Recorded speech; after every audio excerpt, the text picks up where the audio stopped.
Hello, very good morning to all of you. Welcome back to the video lecture series. Dear friends, we are discussing here the food analysis part of our paper, and our current topic is protein analysis. In up to the last lecture, we have seen the different methods for the determination of protein content in food samples. Okay, it includes Geldahl method, Dumas nitrogen combustion method, etc. Okay.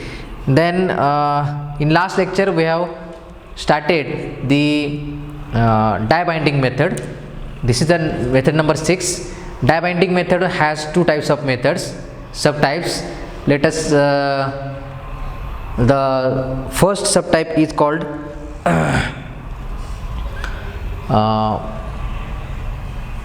ionic bonding method.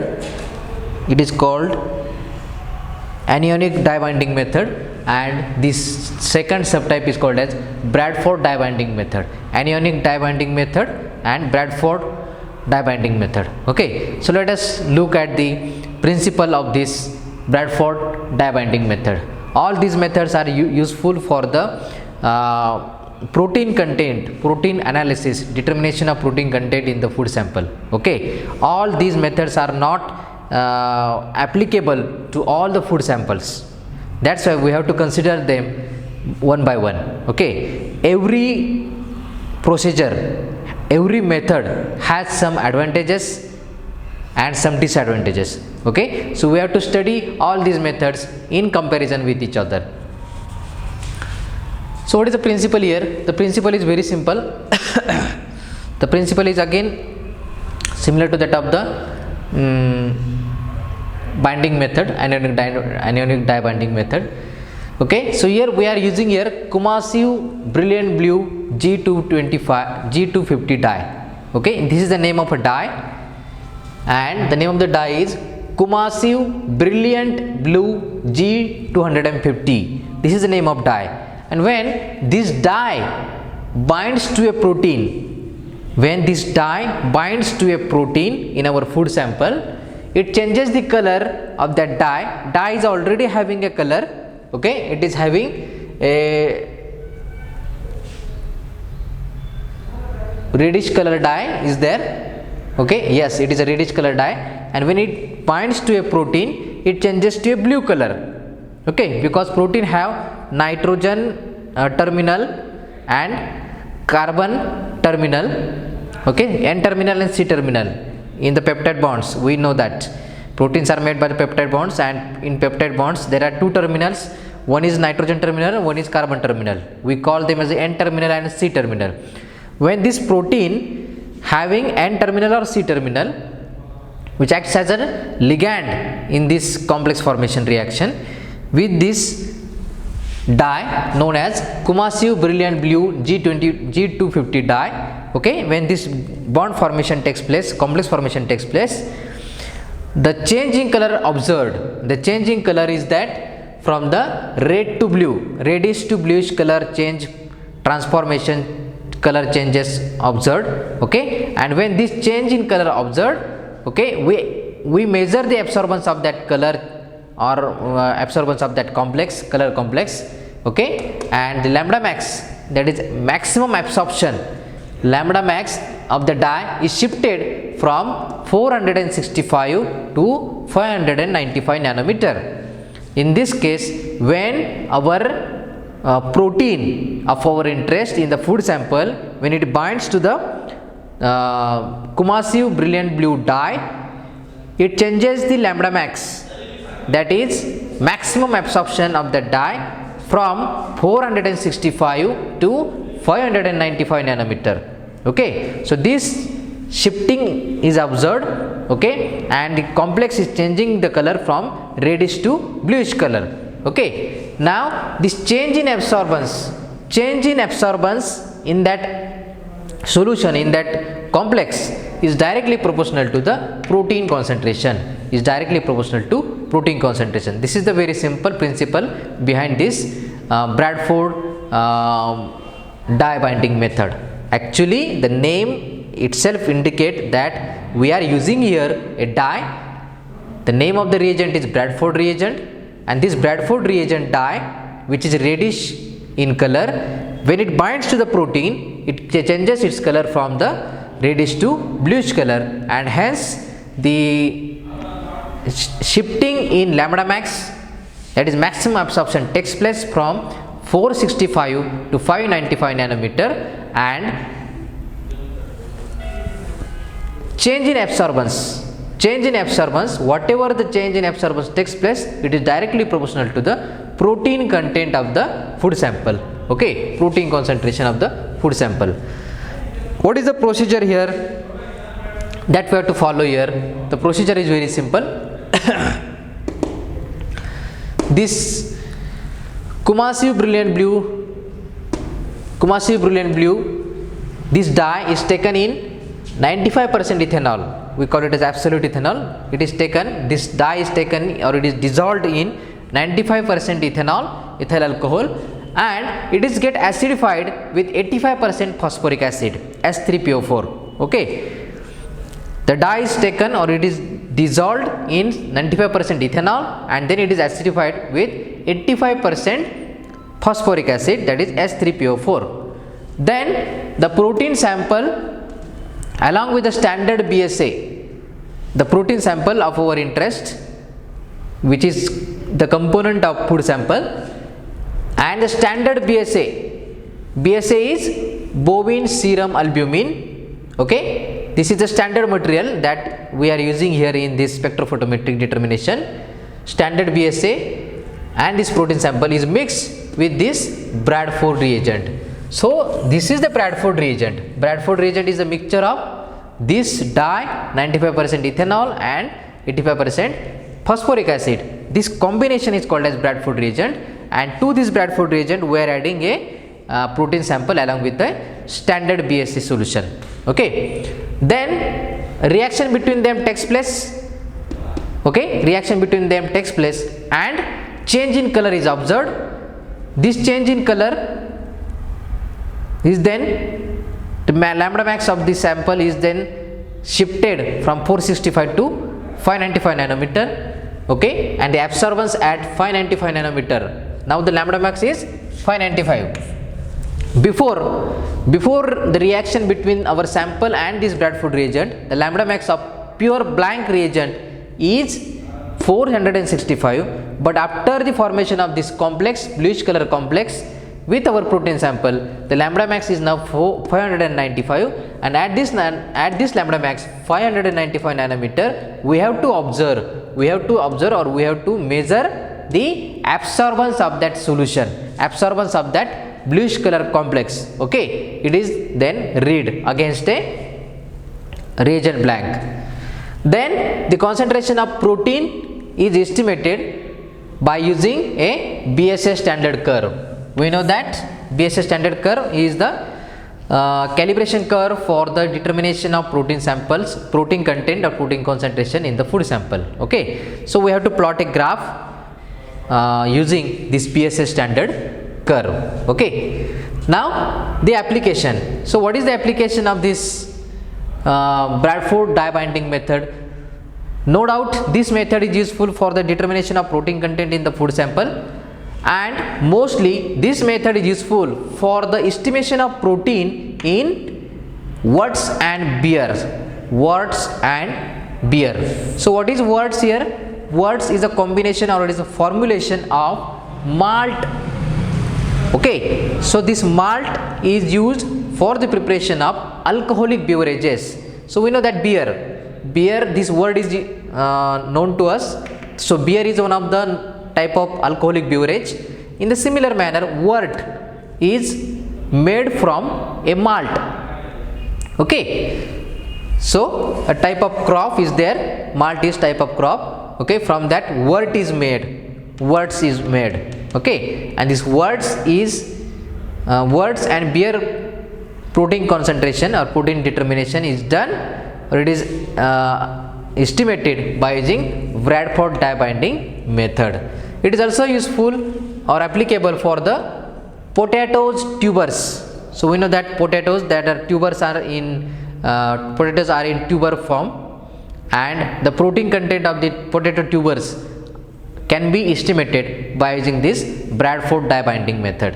Okay, now advantages. So what are the advantages of this method?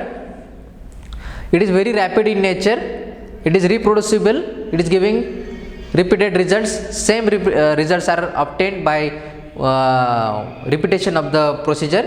Okay, then it is very sensitive, there is no any interference of ammonium sulfate. Ammonium sulfate, when it is present in our food sample, the ammonium sulfate does not interfere with our reaction. Okay, so main reaction is with this dye and our protein sample. Okay, so in this reaction there is no any interference of ammonium sulfate takes place. So this is one of the advantages. 3 to 4 advantages are there. Now the next one is disadvantages of this method. So what are the disadvantages? Some interference of both ionic and non-ionic detergents can be observed. Okay, both ionic and non-ionic detergents may interfere with our reaction and absorbance measurement. Then protein dye complex. So this protein dye complex can bind to quartz cuvettes. Once the reaction between this protein and our dye has been completed, then there is a formation of a bluish color complex, and this bluish color complex is able to form bond, or it is able to bind with the quartz cuvettes. Okay, so quartz is one of the type of material, and these quartz cuvettes can bind to this complex. So that's why the chemist or the analyst must use either glass or plastic cuvettes for this analysis. So this is one of the disadvantage. Then the color of the complex varies with different types of proteins. When our protein of desired when a protein of desired or target protein is changed from the estimation, then the color of the complex formed is also changing. Okay, so these are some of the disadvantages of this Bradford die binding method. Okay, so this is the sixth method, die binding method, and die binding method are of two types: anionic die binding and Bradford die binding method. Okay, over. Next, seventh method is there in our syllabus, and that is bisynchronic acid method. Bisynchronic acid method is, it is also called as BCA method. It is a short form of bi, B for bi, C for synchronic, and A for acid.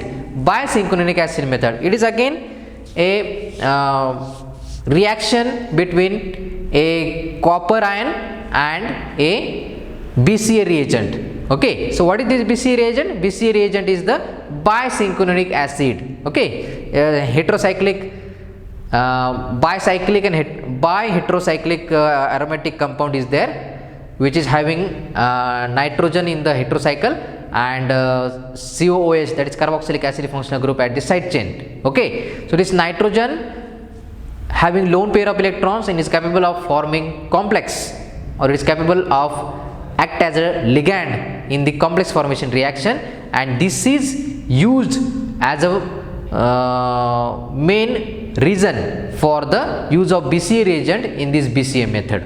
Okay, so what is this method? The principle is very simple. In this case, the cupric ions, that is Cu2 plus ions, Cu2 plus ions, that is cupric ions, are reduced by the protein samples. These cupric ions are reduced by our protein samples to cuprous ions. Cuprous ions are Cu1 plus. So Cu2 plus ions are reduced to Cu1 plus ions. Cu2 plus ions are called as cupric ions. Cu1 plus ions are called as cuprous ions because they are higher valent, they are low valent. Okay, and this reduction from 2 plus to 1 plus copper is done by the proteins present in our food sample. Okay, so we have a food sample and our food sample is having protein component. That protein component, when reacts with the cupric ions, then these cupric ions are get reduced to the cuprous ions, and these cuprous ions, when reacts with BCA reagent, which is apple greenish in color, okay, they are converted to a purple color complex. So Cu2 plus ion is acting as a central metal ion in this complex. Okay, a purple complex is formed, and it is nothing but a having a copper 1 plus, having a central metal cation, and it is surrounded by the two molecules of BCA reagent.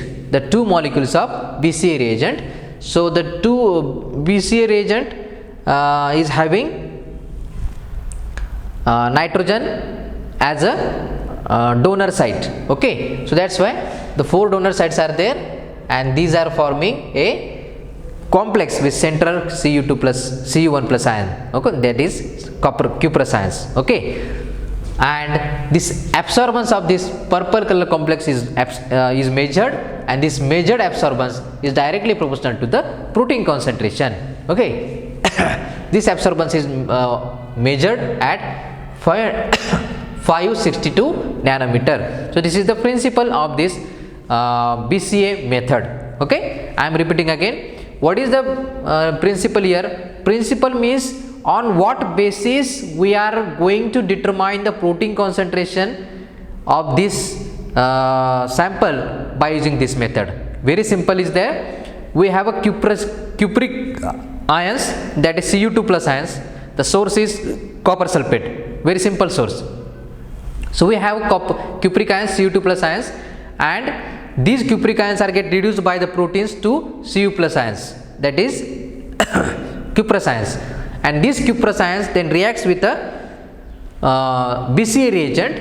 Okay, and then this BCA reagent and this cuprous ions form a complex which is a purple in color, and at 562 nanometer we are measuring absorbance of this solution, and the measured absorbance is directly proportional to the protein concentration. Is a very simple principle of this BCA reagent. Now what is the procedure? The procedure is that first of all we have to this is a one step procedure. Generally we have to mix up all the ingredients, all the components in one step. So the BCA reagent is first of all we have to make, and the BCA reagent is BCA sodium salt, that is bicinchonic acid sodium salt, then sodium hydroxide NaOH, then copper sulfate CuSO4, and sodium carbonate Na2CO3. So 1, 2, 3, 4. So the 4 chemicals we have to add them, and which forms a BCA reagent, that is BCA sodium salt, NaOH to make the pH at alkaline, condition, that is 11.25 pH, then copper sulfate which is a source of Cu2 plus ions, then sodium carbonate Na2CO3. Okay, so this is the this combination is known as BCA reagent. Then this BCA reagent is mixed with our protein solution. Okay, one step reaction is there. Then this reaction mixture is incubated. Incubated means we have to heat the reaction mixture at 37 degrees Celsius at constant pressure. Heat the reaction mixture at 37 degrees Celsius for 30 minutes, for half an hour. Then this will form a purple color complex. Then read the absorbance, measure the absorbance at 562 nanometer against a reagent blank. Reagent blank is this BCA reagent. Okay, then construct a standard curve using BSA. Construct a standard curve using a bovine serum albumin, which is used as a standard reagent for the spectrophotometric determination. Application. So what is the application? What is the main role of this BCA method? So this method is generally used, or it is applied for the protein estimation and protein isolation and purification purpose. Okay, protein isolation and purification purpose. Okay, then advantages. So what are the advantages here? The sensitivity of, it is very sensitive method. The sensitivity of this micro BCA method Micro BSA method means the sample size is ranging in microgram. Micro BCA is better than the Lowry method. So micro BCA method have higher sensitive than the Lowry method. Then we know that it is a one step mixing, so that it is one of the advantage. And reagent is more stable. This reagent that we are making is more stable than the other reagents. Then buffer and non-ionic detergents do not interfere with the reaction. Buffer and non-ionic detergents do not interfere with the reaction. It has also some disadvantages. First one is color is not stable with time. The color is changing with time. As the time proceeds, the change in color observed. Sorry. Then if in our reaction mixture any species is there which is responsible for the reduction of copper 2 plus to copper 1 plus, then we may get wrong results. Okay. And the last one is interference of reducing sugars can be observed. So these are the some disadvantages. Color is not stable of the complex. Then any species which is responsible for the reduction of copper 2 plus to copper 1 plus leads to the reaction, and hence we are getting the wrong results, wrong interpretation of the protein concentration in the food sample, and the interference of reducing sugars can be observed. Okay, so this is one of the method for the protein content of protein analysis. That is method number 7, bisynchronic acid method or BCA method. Okay, so dear friends, we have completed here today the two methods, the Bradford dye binding method and the BCA method, that is bisynchronic acid method. Okay, thanks for watching this video. Have a nice day.